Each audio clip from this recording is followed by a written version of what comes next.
Hey guys, welcome back to another Let's Help Angel Art select the people into his Mass Effect campaign. Yeah, that's what I'm calling this right now. Woo! I am here joined by a very ecstatic and very excited viewer named Shogun. Hi, Shogun. Hey, Angel.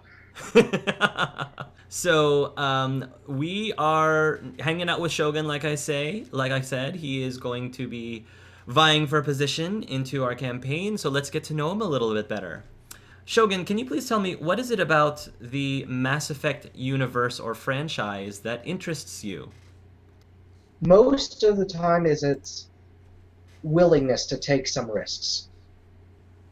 It could have been easy just to reskin every species and race, just as, oh, the Asari are elves by a different name. The Turians are by gnomes. The Krogan are ogres, and humans are humans, and the Solarians or Quarians are the dwarves.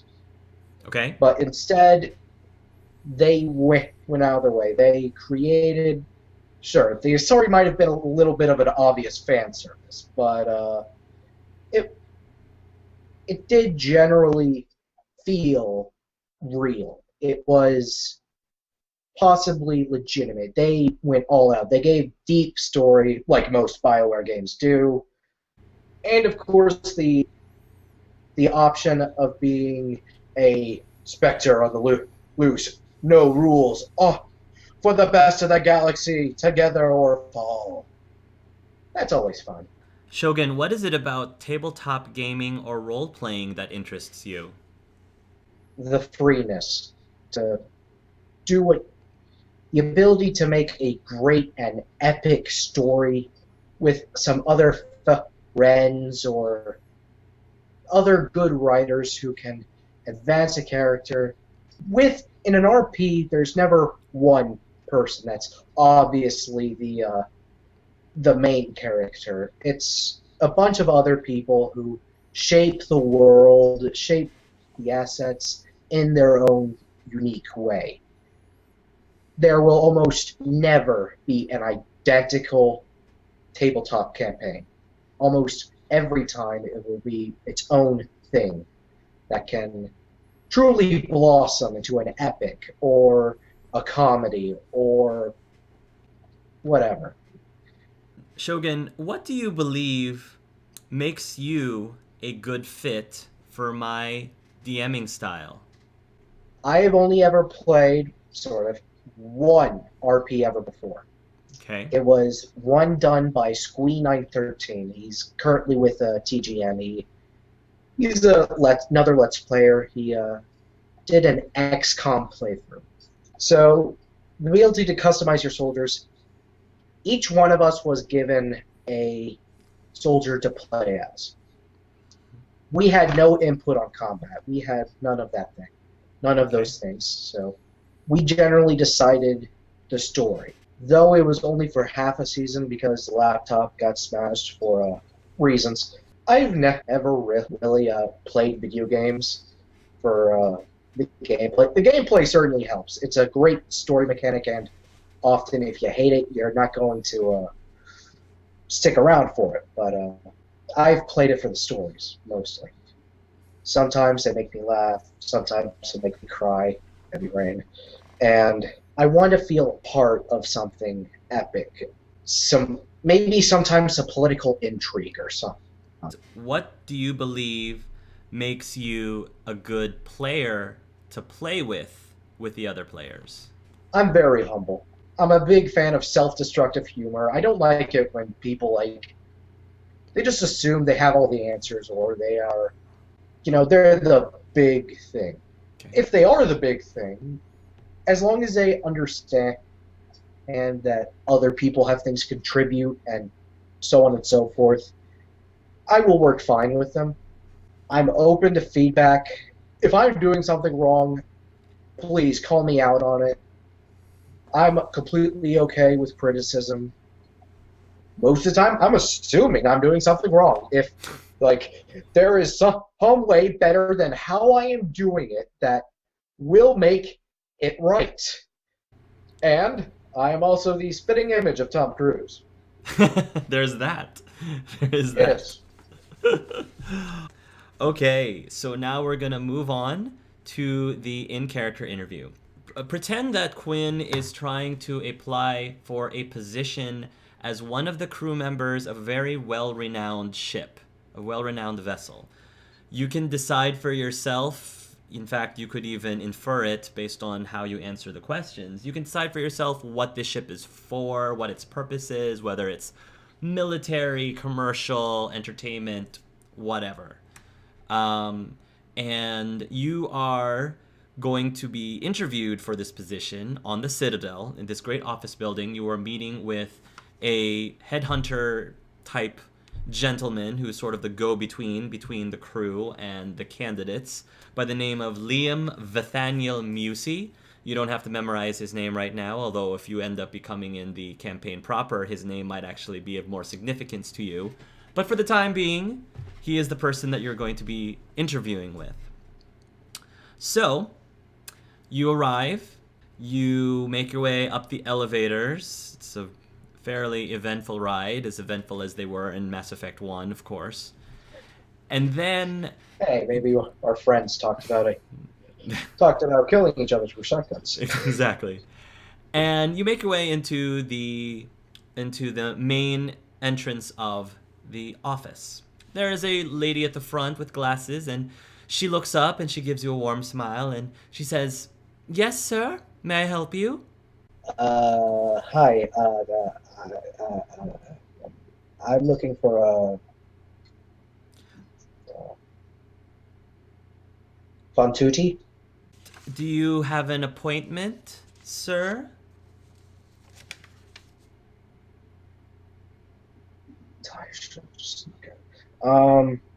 Yes. Your Yes. name, you're not Mr. Quinn Narnu Palia, are you? Yes, that is me. Please walk this way, and she will escort you over to the office.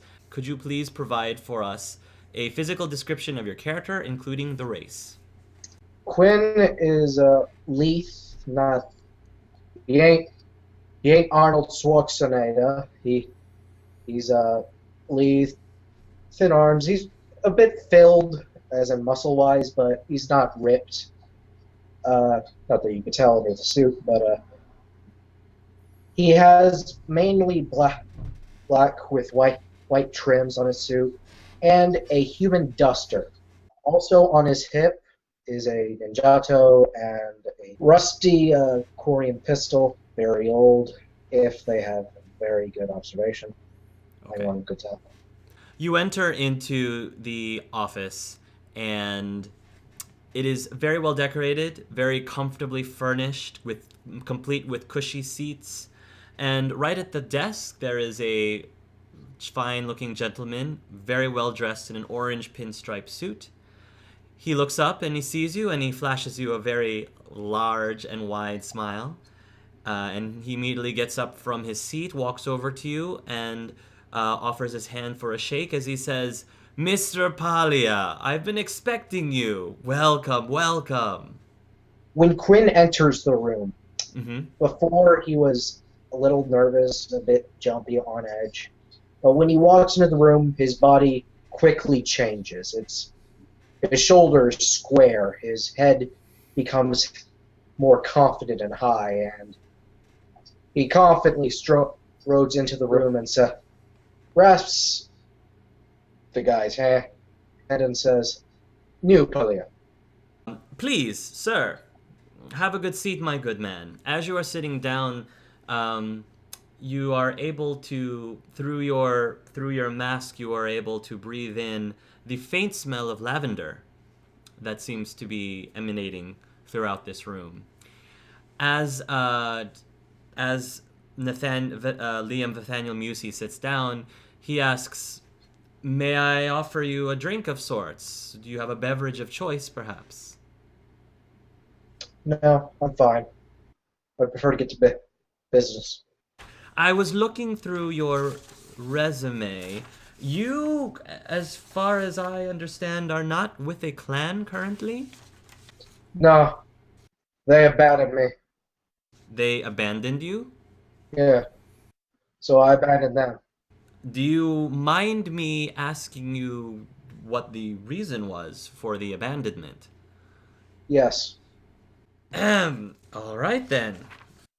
with a nice little death glare to add in. Only the eyes. The eyes just seem to intensify.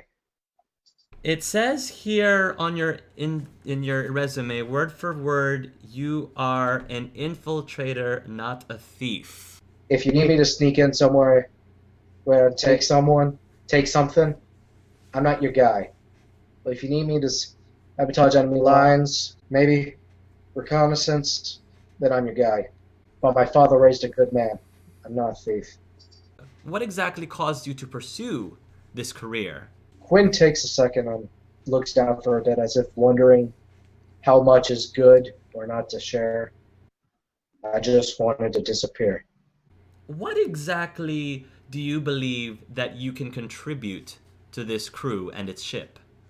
If you need something repaired, if you need something fixed up or modified, I can do it. I am not an expert in cloaking technology. I am the best in cloaking technology.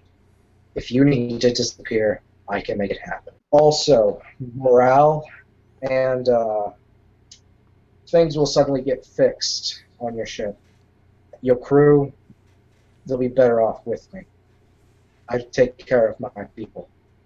What is it that you personally are trying to get out of your experience with this crew? The betterment of my people. You mean the Quarians? Depends. On Whether they're admiral or not. are an admiral or not? The migrant fleet is a pack full of idiots and vultures.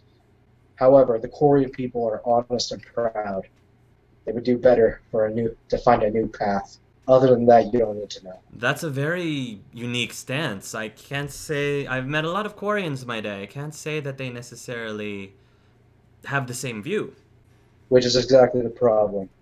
If there is nothing else, Allow me to ask you a couple of hypothetical questions. Let's say you are hired and brought onto the ship of this crew. Let's say that the ship crash lands on a foreign planet of which no one in the crew is particularly familiar with. You need to go out and search for supplies in order to make the proper repairs for your ship. During your journey out into the wilderness, you are attacked and held up by a group of bandits. The bandits demand for all of your credits. The bandits consist of a dozen Vorcha, half of which with pistols and half with assault rifles, one massive berserking Krogan with a shotgun, one Asari, whom as far as you can tell is completely unarmed, and the last thing that you notice right off the corner of your eye is the tiny flash of a red dot that begins hovering on the forehead of your captain. What do you do? I blend in with the background, not through tactical cloak, just through composure. And when you decide you don't want to be seen, it's easy enough to blend into the background. When I notice nobody's paying attention to me, I let my captain do the talking. My first priority target is a sniper. So let us assume that you successfully cloak yourself, and let us assume that you do it in such a way that nobody notices. Your captain is trying to essentially buy some time as you go ahead and try to see if you can make your way to determine the location of the sniper. You are able to discover the sniper up on a tree in the far distance. You are able to determine that the sniper himself is Batarian. The captain is still talking, and it sounds like things are about to get heated. I would cover the distance between me and the sniper. While this is going on, the first time I hear shots firing in the background, I'm going to open fire with my pistol. I'm not going to hit it, it's way too old and rusted, but it should draw the sniper's attention. I will then cloak. I can climb the tree, pass and take him out with my ninja auto fast enough, at which point I will then begin laying cover fire with this sniper rifle. Let us say that you succeed. Let us say that you do fire shots. That does end up distracting the entire group, including the sniper. At that moment, the captain yells out and gives a signal for the crew to open fire and attack. There is then combat that ensues. And at the very end, let's say that your party ends up getting severely injured, however, not nearly as bad as the bandits. Several of the Vorcha have died. The Krogan is severely wounded, but is starting to regenerate fairly quickly. You have successfully taken out the Batarian, and the Asari is also incapacitated. The bandits who are still in decent health will hold up their hands up and surrender. If it was up to you and not the captain, what would you have happen next? I would kill the leader and offer them a simple choice. You can either help us or walk out there with no weapons. Let me ask you one more hypothetical question. Let's say that you are an eyewitness to a crime. You witness a man robbing a bank, but instead of keeping the money for himself, he donates it to a poor orphanage that can now afford to feed, clothe, and care for its children. So you're very well aware who committed the crime. If you were to go to the authorities with the information, there's a good chance the money will be returned to the bank, leaving a lot of the children in need. What do you do? Smirk and say Robin Hood under my breath. So you will not involve yourself in any way. No. May I ask why? Some people need help. Sometimes you need to break some rules to help them. But at the end of the day, okay, helping people is all that matters. One final question. Red, blue, or green? Green. Why did you decide to choose green out of those colors? Because it reminds me of what's that thing called? It's there's a ball. You kick it around. You kick it around. Aim for a little square thing. Has like a bunch of wire strung together in the a back. goal. All right. Yeah, that. You can't touch it with your hands, except for one guy. Two of them, opposite ends. There's a line around. Is this some sort of a sport that I'm not aware of? A human sport in Alliance. Never knew the name of it, but my friend Eric always used to love it. I think I might have heard of such a thing. They could never hit the ball right, quite like a human. So it reminds you of the sport, and that's why you chose it. Yeah. One final thing then, Mr. New Puglia. If you would just turn to the camera over there, we can just look this way. We are recording this and sending this back to the captain and crew.